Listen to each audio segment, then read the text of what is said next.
get into the ship to Gaza side of things, I'd like to tell you how I feel and how I think most of you in this situation also might feel.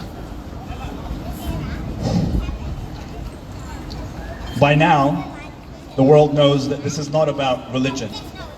It's not about Jews versus Muslims or vice versa. The world knows that it's the occupier versus the occupied, the colonizer versus the colonized, the oppressor versus the indigenous people of the land. It's as simple as that. The root cause of all of this is a racist supremacist movement which believes the land belongs to one people and everyone else has to leave. By now, the world knows that this movement is termed Zionism, and that it is a direct attack on our collective humanity. By now, the world knows that Zionism isn't Judaism, regardless of what the mainstream media and crooked politicians want us to think. Many Jewish people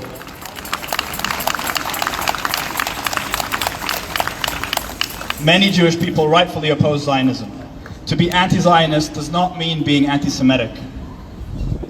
All over the world, activists like Jewish Force for Peace, and here in Aotearoa, Dayenu,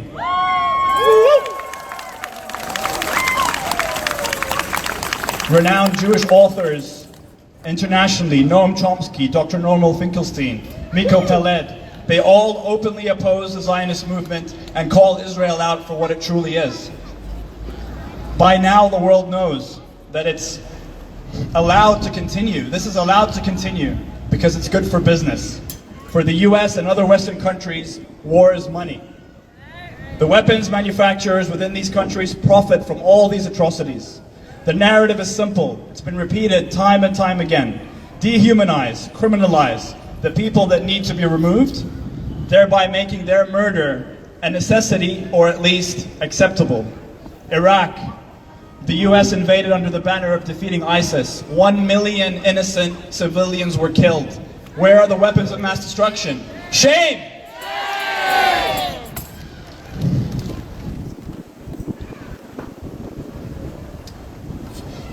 It's the same thing all over. Korea, Vietnam, Libya, Yemen, Syria.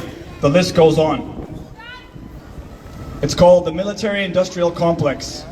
And we all know the people running it are also heavily intertwined in Western politics and the mainstream media. Who pays the price? The innocent civilians of all of those countries. In 2018, I took part in the Ship to Gaza mission, as Marama had just told us. I was a crew member on board sailing yacht Freedom.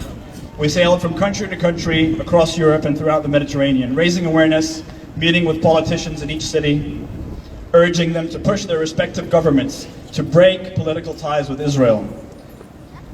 Why did I go on Ship to Gaza? At the time, I was living in Dubai, where protesting of any kind is illegal. Without the ability to rally and shout like we're doing here, within me, I noticed starting to grow a sense of numbing acceptance of what's happening in Palestine, and I simply could not let that happen. I couldn't let that happen inside of me. So I decided to sail. And I reached out to Roger. Within 2 weeks, I was in Amsterdam on board Freedom, and it was one of the best things I'd ever done.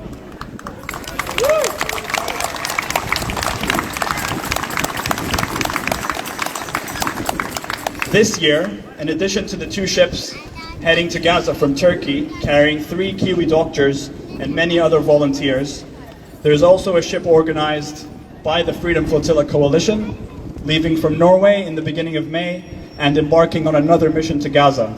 I'm planning on joining this mission.